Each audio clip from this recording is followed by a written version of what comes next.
நேயர்களே, நாம் இப்போ பார்க்க போறது லெபனானுடைய போரை முடிவுக்கு கொண்டு வருவதற்கு அமெரிக்காவும் இஸ்ரேலும் ரொம்ப ஆர்வமா இருக்காங்க. அதுல உள்ள அரசியல் மற்றும் தோல்விகள் அல்லது வெற்றி என்ன அப்படிங்கிறத நாம பார்க்கணும். லெபனானில் ஹிஸ்புல்லாவுடைய தாக்குதலை உண்மையிலேயே இஸ்ரேலால கட்டுப்படுத்த முடியல மட்டும் இல்லாம கொடூரமான இழப்புகளை லெபனானும் காசாவும் எப்படி சந்தித்ததோ அதற்கு நிகரான மனித உயிர்கள் இழப்பை, காயத்தை, பண இழப்பை தொடர்ந்து சந்தித்து வருகிறது. உதாரணமாக லெபனானுடைய ஹிஸ்புல்லாவுடைய தாக்குதலின் மூலமாக இந்த இழப்பை தாங்க முடியாமல் அந்த நாட்டில் ஏற்பட்டிருக்கக்கூடிய மக்களின் பெரும் அச்சத்தின் காரணமாக போரை முடிவுக்கு கொண்டு வர வேண்டும் அப்படிங்கிறத பெரும் ஆர்ப்பாட்டம், சீஸ்ஃபயர் இம்மீடியட்டா வரணும் அப்படிங்கிறது யூத சமூகத்தினுடைய கோரிக்கையாக இருக்கிறது. நான் கடந்த முறை சொல்லும்போது 2 காரணங்களில் ஒரு காரணம் டொமஸ்டிக் டிசென்ட் என்ற வார்த்தையை பயன்படுத்தினேன். உள்நாட்டுக்குள் ஏற்பட்ட மிகப்பெரிய கருத்து பிரளயம், மாற்றம் என்று கூட சொல்ல முடியாது. இந்நிலையில இஸ்ரேல் நாங்க ஏன் அவங்க தோக்குறாங்க அப்படின்னு பாத்தீங்கன்னா, இந்த சீஸ்ஃபயருடைய முயற்சிக்கு ஆமோஸ் ஹெட்ரிஜினுடைய முயற்சி ரொம்ப ரொம்ப முக்கியம். யுஎன் செக்யூரிட்டியினுடைய அடிப்படைத்துவமான ஒரு நிலை, ஐநா சபையினுடைய ஸ்பெஷல் பிரிவு 1701 1701 இந்த அடிப்படையில் நீங்க நடந்து விடணும் அப்படிங்கிறத சொல்றாங்க. உதாரணத்திற்கு லெபனானில் அவர்கள் கொண்டு வருகிற இந்த சீஸ்ஃபயர்ல முக்கியமா ஹிஸ்புல்லாக்கள் ஆயுதங்களை எடுத்துக்கொண்டு தன் பகுதிக்கு உள்ளே வெளியே சென்று விடணும், ஒன்று. இரண்டாவது, தெற்கு லெபனானில் கிராமங்களில் இருக்கக்கூடிய யூத படைகள் வெளியேற வேண்டும், 2. மூன்றாவது, சிரியாவிலிருந்து கடத்தப்படுகிற ஆயுதங்களை தடை செய்ய வேண்டும், 3. நான்காவது, ஹிஸ்புல்லாவுடைய வளர்ச்சியை கண்காணிக்கக்கூடிய ஸ்பெஷல் ஆபரேஷனை எந்த நேரமும் அவர்கள் நடத்தலாம், 4. ஐந்தாவது, முழுமையாக லெபனானினுடைய இன்னர் டெரிட்டரியில ஆக்குபை பண்ணிருக்கூடிய இடத்தை அப்படியே அதை எக்ஸிஸ்டிங் எப்படி இருக்கோ அப்படி வைத்துக் கொள்ளலாம். அப்புறமா லித்தானியன் அந்த ஆறுக்கு அப்பாற்பட்டு உள்ளே சென்று விடணும், வடக்கு பகுதிகளில் எந்த பிரச்சனையும் வரக்கூடாது. இதெல்லாம் இவங்களே ஒரு டிராப்ட் ரெடி பண்ணியிருக்கிறாங்க. போரை நிறுத்திட்டா உயிர் பலி இருக்காது, இராணுவ முகாம்கள் பாதுகாக்கப்படும். ஹிஸ்புல்லா போன்று ஒரு நாளைக்கு 300, 200, 250, 100 குறைவாமல் வீசுறாங்க. அதுல ஆர்பிஜின்னு சொல்லக்கூட ராக்கெட் ப்ரொபல்டு அது மாதிரி அடித்து உள்நாட்டில் தாக்குறது, லெபனானுடைய தெற்கு பகுதிகளில் தாக்குறது, நீண்ட தூர ஏவுகணைகள், லாங் ரேஞ்ச் மிசைல்ஸ், பரேஜ், தொடர்ந்து சரமரியான தாக்குதல்கள், அதை போன்று கத்தீக்ஸாவுடைய தாக்குதல்கள் நிறைய சொல்லி மாளாது. ஃபத்தே 1 அந்த பக்கத்திலேருந்து வந்தது. இந்த மாதிரி பல்வேறு தாக்குதல்களை எல்லாம் அவங்களால கட்டுப்படுத்த முடியல. ஒரு எல்லைக்கு மேல அவர்கள் என்ன இப்ப முடிவுக்கு வந்திருக்கிறாங்க, ஆமோஸ் ஹெட்ரிஜினுடைய முடிவு என்னன்னா, நீங்க அந்த மீடியேட்டருக்கு நாங்க யுஎஸ் கொண்டு வர்றத ஏற்றுக்கிடலாம், நாங்க விலகிறோம், அதுக்கப்புறம் உங்களுடைய உயிர் பலியை யாரும் தாக்குப்பிடிக்க முடியாது என்று அவர்கள் நம்புகிறார்கள். நான் ஏற்கனவே சொன்ன மாதிரி கிடியன் சார் அவருடைய எக்ஸ்டர்னல் அஃபேர்ஸ் மினிஸ்டர், அடுத்து ஸ்மோட்ரிச், மோசமான ஒரு ஆளுன்னா அந்த ஸ்மோட்ரிச் தான். மூன்றாவது ரான் டெர்மர், இத்தாமர் பென்காவிர், பெஞ்சமின் நித்தானியாகு, இவர்கள்லாம் உட்கார்ந்து பேசி நம்மளால தாக்குப்பிடிக்க முடியாதுன்னு முடிவுக்கு வந்திருக்காங்க. இப்ப என்ன பிரச்சனை அப்படின்னு பாத்தீங்கன்னா, நேற்று முன்தினம் இஸ்ரேல்ல தியார்மில்ஸ்ல 100க்கும் மேற்பட்ட தாக்குதலை அவர்கள் நடத்தினார்கள். தியார்மிமாஸ், கஃபர்கியான் செட்டில்மெண்ட் பகுதியில் பெரும் அளவிற்கான ஸ்டக் ஆயிப்போச்சு. இந்த ஸ்டக்கின் பண்ண மெர்கோவா டேங்கர்ஸ்கள் அதாவது என்ன சொல்றான்னா, மெர்கோவா டேங்கர்ஸினுடைய எரியூட்டும் சடல பகுதியாக லெபனான் மாறி இருக்கிறது. கிட்டத்தட்ட ஏராளமான மெர்கோவா டேங்கர்ஸ்களை அவங்க நாசப்படுத்தி இருக்கிறாங்க. அதன் உள்ள இருக்கக்கூடிய இஸ்ரேலுடைய யூத இராணுவ வீரர்கள் படுகொலை செய்யப்பட்டிருக்கிறார்கள். அதே மாதிரி அல் மலீக்கியா, சமோரா செட்டில்மெண்ட், இங்கேயும் மெர்காவா டேங்கர்ஸ்களை பெரும் அளவுல அவர்கள் அடித்து நொறுக்கி துவம்சம் செய்கிறார்கள். இஸ்ரேலுக்கு அது ஒரு ஷாவு கிடங்கு பகுதியாக லெபனான் மாறி இருக்கிறது. ஏன்னா 55 நாட்களுக்கு பின்பும் சில கிராமங்களில் அவர்கள் ஊடுருவி இருக்கிறார்கள். அந்த கிராமங்களில் ஊடுருவி இருந்தாலும் அவர்களால் நினைத்த அளவிற்கு கட்டுப்படுத்த முடியல. ஊடுருவி இருந்தால் திடீரென வெளியே ஓடி வந்து விடுகிறார்கள், திடீரென உள்ளே செல்கிறார்கள், திடீரென மலைப்பகுதிகளிலிருந்து பங்கர் பஸ்டர்ல இருந்தும் ஆம்புஷ் தாக்குதல், அதாவது டெனால் உள்ள ஆம்புஷ் தாக்குதலை அவர்கள் நடத்துகிறார்கள். எல்லை மீறிய பெரும் தாக்குதல்களை நடத்தி வருகின்ற நேரத்தில் அவர்களால் கட்டுப்படுத்த முடியவில்லை. இந்த தாக்குதலுக்கிடையே தான் அவர்கள் திடீரென ஒரு 250 ராக்கெட்டுகளை அடிக்கிறாங்க. 250 ராக்கெட்டுகள்ல நீண்ட தூர மிசைல்கள் எல்லாம் எங்க போய் உள்ளது? சரமரியான ஒரு பரேஜ் அட்டாக்ஸ் ஆன் இஸ்ரேலுடைய லேண்ட்ல உழுது. கோலான் குன்றுகளுடைய படைகள் முழுமையாக தாக்கப்பட்டிருக்கிறது. இந்த சூழ்நிலையில்தான் இப்பொழுது அவர்கள் ஒரு சமாதான தூதுக்கு வந்து கொண்டிருக்கிறார்கள். ஒன்று, இந்த சமாதானத்தை ஏற்றுக்கொள்ள வேண்டும் அல்லவா? ஒரு சமாதானத்தை ஏற்றுக்கொள்வதற்கு ஹிஸ்புல்லா எப்படி சம்மதம் தெரிவிக்க போகிறது? அதற்கான வழி இல்லை. ஹிஸ்புல்லாவை இல்லாமல், ஹிஸ்புல்லாவுடைய தலைவர்களோடு நேரடியாக பேசாமல், யதாச்சகார போக்கத்தில், சர்வாதிகார போக்கில் அமெரிக்காவும் அதனுடைய நேச நாடுகளும் இஸ்ரேலும் இணைந்து அழுத்தம் கொடுத்து இந்த மாதிரியான ஒரு ரெசிப்ரோகேஷன் அவர்களுக்குள்ளேயே முடிந்து இந்த டீல செட்டில்மெண்ட்டை நாங்க கொண்டு வரோம் அப்படின்னு சொன்னால், இது பிரான்ஸ் இதுல மிக கடும் தலையீடு இருக்கு. ஏன்னு கேட்டீங்கன்னா, லெபனானில் பிரான்சினுடைய மக்கள் அதிகம் வாழ்கிறார்கள். லெபனானுக்கு பிரான்ஸ் ரொம்ப ஒரு உறுதுணையாக இருக்கிறது. இதுவும் அமெரிக்கா சுட்டி காட்டுகிறது. பிரான்ஸ் இமானுவேல் மேக்ரான் ஹிஸ்புல்லாவுக்கு ஆதரவாக அல்ல, லெபனானுக்கு ஆதரவாக அவர்கள் செயல்படுகின்ற போது அங்கே ஒரு பிரிவு ஏற்படுகிறது. இதனை தடுக்கவும் அமெரிக்கா கவனமாக காய் நடத்துகிறார்கள். இந்த சூழ்நிலையில்தான் ஏராளமான பில்லியன் அமெரிக்க டாலர்கள், அதே போன்று ஏராளமான ஷேக்கல் இஸ்ரேலுடைய பணங்கள் இழப்பீடு, உயிரிழப்பு, அதே போன்று உயிரிழப்பு மட்டும் இல்லாமல் ரிஹபிலிட்டேஷன் சென்டர்ல ஏராளமான பேர் தங்கள் மனோ பதப்பதைப்பு ஆன்சைட்டிக்கு சென்றாங்க. இதையெல்லாம் வைத்துதான் அவர்கள் இந்த நடவடிக்கைக்கு வராங்க. இஸ்ரேல்காரங்க ரொம்ப ஒரு மோசமான தன்மை கொண்டவர்கள். இதுக்கு இடையில இஸ்ரேலுடைய, நான் சொன்னேன் இந்த முக்கியமான வலதுசாரி ஃபினான்ஸ் மினிஸ்டர் ஸ்மோட்ரிச் என்ன சொன்னாருன்னா, சில நாட்களுக்கு முன்பு காசாவில் ரஃபா பகுதிகளில் அவர்கள் பட்னி போட்டு சாகணும், இது நீதின்னு சொன்ன இதே ஆளுதான் ஸ்மோட்ரிச். இப்ப நேத்து என்ன சொல்றாருன்னா, காசாவில் இருக்கக்கூடிய 55 லட்சம் மக்களை பிரித்து பாதியா நம்ம குறைச்சிட்டா, தெற்கு காசா, வடக்கு காசா எல்லாவற்றையும், மேற்கு கரை, ஜெருசலேம் உள்பட்ட பகுதிகளை நம்ம இணைச்சுக்கிடலாம் அப்படின்ட்டு ஓப்பன் ஸ்டேட்மெண்ட்டை ஸ்மோட்ரிச் சொல்றார். இது எவ்வளவு ஒரு மோசமான கருவறுத்தல் பாருங்க. 1918ஆம் ஆண்டு நாதியற்று வந்த ஒரு சமூகம், ஐரோப்பா கிறிஸ்தவ சமூகத்தால், ஜெர்மானிய சமூகத்தால் விரட்டி அடிக்கப்பட்ட ஒரு சமூகம். அரபுகள் அவர்களுடைய கல்வியறிவியற்ற நிலையில யூத மக்களை வரவேற்று, யூத மக்களுக்கு தங்குவதற்கு இடம் கொடுத்து, உணவு கொடுத்து அவர்கள் அரவணைத்தார்கள். அன்றைக்கு அரபுகளிடத்தில் பெரிய சக்தி ஒன்றும் இல்லை, பெட்ரோல் வளங்கள் ஒன்றும் இல்லை, ஏழை மக்களாக இருந்தார்கள், கல்வியறிவும் இல்லை. இதை பயன்படுத்தி கொண்ட பிரித்தானியாவும் அமெரிக்காவும் உஸ்மானிய பேரரசினுடைய வீழ்ச்சிக்கு பின்பு சதி திட்டத்தை போட்டார்கள்.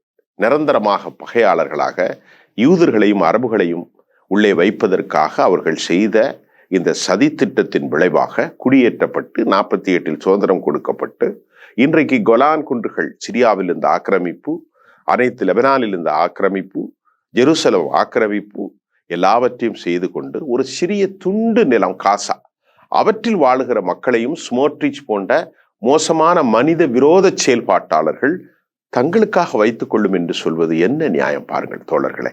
ஒரு மனசாட்சி கூட இல்லை. இதுதான் அவர்களுடைய திட்டம். இப்ப இந்த நிலையில ஹமாஸ் உடைய நிலையை பார்ப்போம். ஹிஸ்புல்லா ஏற்றுக்கொள்ள மாட்டாங்க. ஹிஸ்புல்லாவுடைய டிமாண்ட் என்ன? ஒன்லி காசாவில் போற நிறுத்துங்க, ரிவோக் ஆர்மி ஃப்ரம் காசா, வாபஸ் வாங்க, உடனடியாக வெளியே போங்க. இதற்காகத்தான ஹிஸ்புல்லாவுடைய தலைவர் ஹசன் நஸ்ருல்லா மரணிக்கு முன்பு தன்னுடைய கோரிக்கையாக வைத்தார். இன்றைக்கு கூட ஈரான் அதைத்தானே சொல்லிக்கிட்டு இருக்கு, இதை முடிச்சுட்டு அதுக்கப்புறம் நாம பேசுவோம்னு சொல்லி. ஆனால் அவர்கள் போறதற்கு மறுக்கிறார்கள். அமெரிக்காவும் பிரான்சும் ஏனைய மத்திய கிழக்கு நாடுகளில் அதிகாரத்தை செலுத்தும் ஐரோப்பா நாடுகளும் அமெரிக்கா கூட்டாளிகளும் இந்த ஒப்பந்தத்தை திணித்து காப்பாற்றிடணும், ஹிஸ்புல்லாட்டேந்து லெபனான்டேந்து இல்லை அப்படின்னு பார்க்குறாங்க. இதுக்கு சாத்தியம் இருக்கா அப்படின்னா நிச்சயமா சாத்தியம் இல்லை. அது ஒரு மிக முக்கியமான ஒரு கருத்து.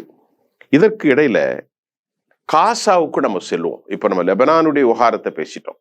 கொத்து கொத்தாக லெபனானுடைய தாக்குதல்கள், கொத்து கொத்தாக உயிரிழப்பு, கொலான் குன்றுகளின் தாக்குதல்கள், இஸ்ரேலுடைய டெல்லவி நாசம் அடைந்திருக்கிறது. இஸ்ரேலுடைய என்னென்ன பகுதிகள்லாம் இருக்கிறதோ அனைத்தும் நாசம் அடைந்திருக்கிறது. மக்கள் அதிகரித்து போகக்கூடிய சூழ்நிலை. இஸ்ரேலுடைய மேயர் சொல்கிறார், வடக்கு பகுதியிலிருந்து நாங்க பல ஆண்டுகளாக மாதங்களாக வந்துட்டோம், எங்களுடைய குழந்தைகளுடைய வாழ்வாதாரம் என்னானது, பெஞ்சமின் நிதானியாகவே நீ பொய் சொல்கிறாய் என்று சொல்லக்கூடிய அளவிற்கு இஸ்ரேலுடைய மேயர் வெளிப்படையாக சொல்லக்கூடிய அளவிற்கு நிலைமை அங்கே மோசமாக இருக்கிறது. இஸ்ரேலுடைய இராணுவ தளபதி பயாது பகுதியில நாங்க தோல்வி அடைஞ்சு ஓடி வந்துட்டோங்கிறது அவர் அந்த விவகாரத்தை பொதுக்களத்தில ஒப்புக்கொள்கிறார். ஹைஃபாவினுடைய தாக்குதல், ஹைஃபா உள்பகுதிகள் மிகப்பெரிய துறைமுக நகரம், அதை தாண்டி அஸ்கலான் துறைமுக பகுதிகளிலும் தாக்குதல். கிட்டத்தட்ட கோலான் பிரிகேட்ஸ் முழுமையாக அழிக்கப்பட்டிருக்கிறது. அதே மாதிரி இப்படி ஒரு தாக்குதல்களை பைத்துல்லாஹியா இந்த பகுதியிலெல்லாம் இவர்கள் பண்ணிட்டு லெபனான்ல முடியாமல் தற்போது காசாவில் பைத்துல்லாஹியாவில் இடிபாடுகளோடு மக்கள் வாழ்கிறார்கள். அதாவது ஸ்மோட்ரிச் காசாவில் வாழும் காசா மக்களை, காசாவில் வாழும் முஸ்லிம்களை வெளியேற்றிவிட்டு யூத குடியேற்றத்தை வைத்து ஜெருசலேத்தை இணைச்சு இவங்களை உலகம் முழுவதும் சிதறடிக்க வேண்டும் என்று சொல்கிறார். அவர்களுடைய பாப்புலேஷனை ஒரு 50% நீங்க அழித்து விட்டால் நாம் யூத குடியேற்றங்களை அங்கே நிறைவேற்றி காலத்திற்கும் சுகமாக வாழலாம் என்று திட்டம் போடுகிறார். அது எப்படி கொடுப்பாங்க? மேற்கு அவங்களுடைய லேண்டு, நீங்க வர்றதுக்கு முன்னாடி 2000 வருஷம் முன்னாடி போயிட்டீங்கன்னு சொல்றாங்க பைபிளுடைய ஒரு வசனப்படி. அது பரவாயில்லை, மறுபடியும் வந்ததை கொடுத்தா உங்க லேண்டை வைத்துக்கொண்டு நீ சந்தோஷமாக வாழ வேண்டுமே தவிர இந்த மக்களை அடக்குமுறைக்கு செல்வது மிக மோசமான விஷயமாக பைத்துல்லாஹியாவில் உடைந்த இடிபாடுகளுக்குள் மக்கள் வாழும் காட்சியை நாம் காண முடிகின்றது. ஜபாலியாவில் ஒரு டைனி ஒரு பிளேஸ், இந்த இடத்துல ஏராளமான உயிரிழப்புகளை ஐடிஎஃப் சந்தித்து கொண்டிருப்பதாகவும் நாம் வருகிறது. நேற்றைய முன்தினம் நடந்த தாக்குதலில் மூலமாக நார்த்து காசாவில் பைத்லாஹியா பகுதிகளில் ஒரு ரிலென்ட்லெஸ் பிளட்டி அட்டாக் நடந்திருக்கிறது.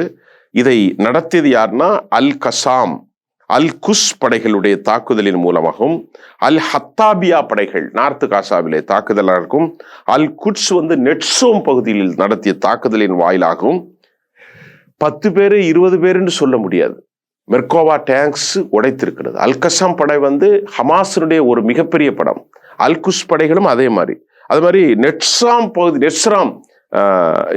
நெட்சாரிம் பகுதி, நெட்சாரிம் பகுதி அவங்க ஆக்கிரமிச்சிருக்காங்க. பிலடெல்பி, நெட்சாரிம், ஜபாலியா இந்த பகுதிகள் எல்லாம் அடித்து துவம்சம் செய்து அவர்களுடைய ட்ரூஸ் வாகனங்கள், அவர்களுடைய பெரிய ட்ரக் வாகனங்கள், மெர்கோவா டேங்கர்ஸ் எல்லாம் அடித்து ஏராளமான பெயர், ஹெவி லாஸ், உடல் உயிர் பொருள்கள் எல்லாம் பைத்தியமாக கட்டப்பட்ட சூழ்நிலையில் மக்கள் வெளியேற மறுக்கிறார்கள். இடிபாடுகளுடைய வாழ்கின்ற ஒரு சமூகத்தை பார்த்துருக்கிறோமா? விட்டுட்டு ஓடக்கூடிய ஒரு சமூகத்தை தான் பார்த்துருக்கிறோம்.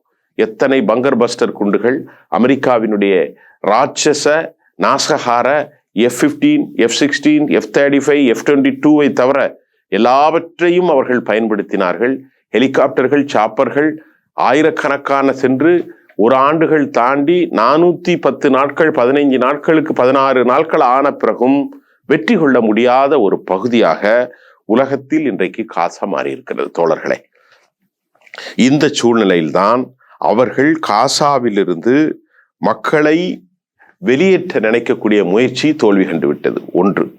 இரண்டாவது, இத்தனை 416 நாட்களுக்கு பின்பும் மக்கள் வெளியேறாத காசாவில் ஹமாஸினுடைய ஒரு வீரிய போராட்டமான அல் குஸ் படைகளும் அல் கசாம் படைகளும் அதே போல் மற்றொரு பல ரூபங்கள்ல வரக்கூடிய இஸ்லாமிக் ஆக்சிஸ் இவைகளெல்லாம் எப்படி, அதாவது நேற்று கூட சொன்ன நெட்சாரிம் பகுதியில் இருக்கக்கூடிய ஹத்தாபியா, உமர் அல் ஹத்தாபு அவருடைய பேரில் வைக்கக்கூடியதான் நார்த்து காசாவில் ஹத்தாபியா, இந்த படைகள் எல்லாம் கடும் தாக்குதலின் மூலம் ஜியோனிஸ்டினுடைய மெர்கோவா டேங்கர்ஸ்கள்ல ஏராளமான பேர் கொத்து கொத்தாக கொல்லப்படுகிறார்கள்.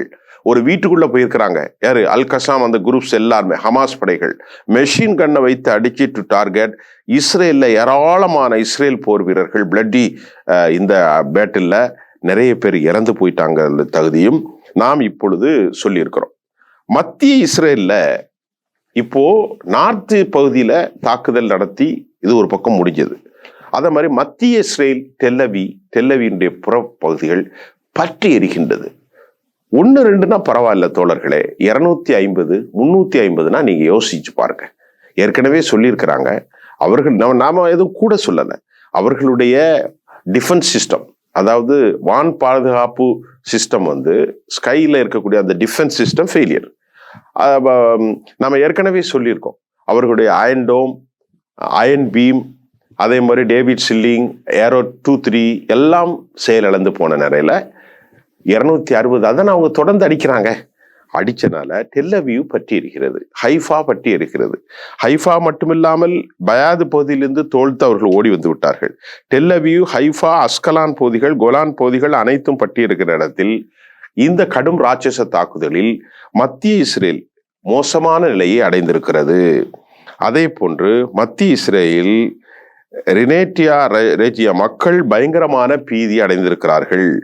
அதே மாதிரி ஒரே நேரத்தில் வெஸ்டர்ன் காலியில, ஹைஃபாவில், நஹாரியா பகுதிகளில், டெல்லவியூ புறநகரில் இருக்கிறனால அவர்களின் இந்த பீதி, உயிர் பலி ஒட்டுமொத்தமாக அவர்கள் நாசப்படுத்தியிருக்கிறது. இரண்டாவது, இந்த சூழ்நிலையில் சமாதானம் வேண்டும் என்று நாடு முழுவதும் கோரிக்கை. யூத இராணுவத்தினுடைய வடக்கு மேயர் ஓப்பன் ஸ்டேட்மெண்ட், இராணுவ தளபதிகள் அவர்களுடைய கெஞ்சிதல், அமெரிக்காவின் மற்றும் பிரான்சினுடைய அழுத்தம். இதை நீங்க புரிஞ்சா கொஞ்சம் உங்களுக்கு இந்த உலக அரசியல் புரியும். ஒரு பக்கமாக கூட நான் பேசல, ஏன் சமாதானத்துக்கு எப்படி போவாங்க? இவ்வளவு பெரிய தேசம் 418 நாட்களாக போரிட்டு தோல்வியை கண்டுட்டாங்க, அதனால சமாதானத்துக்கு போறாங்க. ஆனா அவர்கள் உயிர் 3500 பேர் லெபனான்ல கொல்லப்பட்டாங்க, 44,000 பேர் காசாவில் கொல்லப்பட்டாங்க, லட்சத்திற்கு மேற்பட்ட மக்கள் ஊனமுட்ட நிலையில காசாவில் மாறிட்டாங்க. பல மசூதிகள், தங்கும் தலங்கள், ஸ்கூல், மக்கள் வாழக்கூடிய பல விஷயங்கள் அங்க நாசமாக்கி இருக்கிறது. ஒரு இடைக்கர பகுதியான பஃபர் ஜோனை உருவாக்கணும்னு அவங்க நினைக்கிறாங்க, மக்கள் உள்ள செல்லக்கூடாத அளவுக்கு. எல்லாம் ஃபெயிலியர். இதற்கு இடையே ஈரான் சொல்லுகிறது, நாங்கள் 3வது பிராமிஸ்ல எங்களை ஒன்னை தாக்காம விட மாட்டோம். 2 தாக்குதல் நடத்திட்டோம், ஏப்ரல்லையும் அக்டோபர்லையும். இப்போ 3வது தாக்குதல் இமேஜின் பண்ண முடியாம பியாண்ட் த இமேஜின் ஒரு வார்த்தையை நேற்று போட்டான். அதாவது கற்பனைக்கு அப்பாற்பட்ட லெவல்ல நாங்க தாக்க போறோம் அப்படின்னு சொல்றாங்க. ஈரான்ல லட்சக்கணக்கான மிக பயங்கரமான அணு ஆயுத வார்ஹெட்ஸ் எல்லாம் உள்ள கொண்டு வரக்கூடிய அளவிற்கான பெரும் சோதனைகள் இருக்கு. அடுத்த கட்டம் அவங்க அதைத்தான் செய்ய போறாங்க. இதுக்கெல்லாம் அச்சப்படுது இஸ்ரேல், அமெரிக்கா அச்சப்படுகின்றது. ஆக ஹிஸ்புல்லாவோடு லெபனானோடு ஒரு சமாதானத்தோடு கீழே விழுந்து மீசையில மண் ஒட்டாம ஏற்பட்டு போயிட்டா நாம நல்லா வெற்றி பெற்ற மாதிரி காட்டிடலாம். எப்படி 44,000 பேரை கொலை செய்து, லெபனான்ல 3,500 பேரை கொலை செய்து, நாங்கள் மிகப்பெரிய ஒரு இன்வின்சிபிள் போர்ட்ஸ் சொன்ன மாதிரி வெல்ல முடியாத சக்தி நாசகரமாக தோல்வி அடைந்ததை மறைப்பதற்கு தற்போது இன்றைக்கு பெஞ்சமின் நேதன்யாகு முன் வந்திருக்கிறார். அது சாத்தியமே அல்ல. ஈரான், அது மட்டும் இல்லாம ஹவுதி, அது மட்டும் இல்லாம ஹிஸ்புல்லா, ஹமாஸுடைய உள்படைகள், அல்குஸ் படைகள், அல் கசாம் படைகள், எல்லாருடைய இஸ்லாமிக் ஆக்சிஸ் எல்லாருடைய வேண்டுதலும் என்னவென்றால், நீ முழுமையாக லெபனானை விட்டு வெளியேற வேண்டும். காசாவினுடைய வடக்கு பகுதி, ஜபாலியா, பிலடெல்பி காரிடார், நெட்சாரிம் எல்லாம் வெளியேறு. உன்னுடைய ஆட்களே இருக்கக்கூடாது, மக்கள் சுபிச்சமாக இருக்கணும், சர்வதேச சமூகம் அங்கு உள்ள வரணும், இழப்பீட்டை கெட்டணும். அதற்கு பின்பு உன் எல்லை வரவேற்கப்பட்டு நீ இருக்கணும். இதுதான் அவங்கள்ட்ட கோரிக்கை.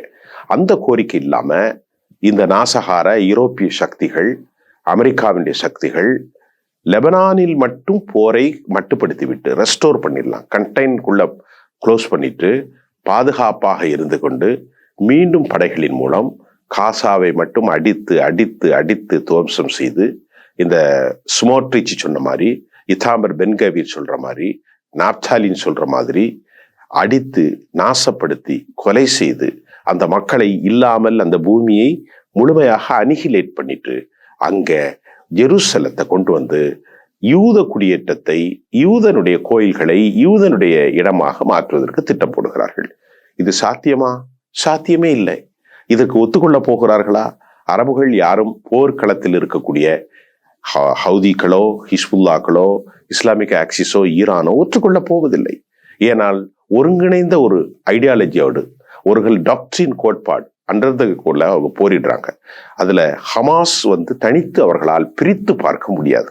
ஹமாஸ் மண்ணுக்கான போராட்டத்தை, தன் நிலத்திற்கான போராட்டத்தை அவர்கள் முன்னெடுக்கிறார்கள். பறிக்கப்பட்ட நிலம், நான் பொய் சொல்லவில்லை, பறிக்கப்பட்ட நிலத்தை எங்களோடு கொடுத்துக் கொள்ளுங்கள்.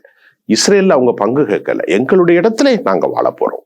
இதை கூட கொடுப்பதற்கு தயங்குகின்ற மக்களை கொலை செய்து இன்றைக்கு லெபனானுடைய சதித்திட்டத்தில் தனியாக ஹிஸ்புல்லாவை பிரிப்பது இந்த அக்ரிமெண்ட் ஏற்றுக்கொள்ளப்படாது.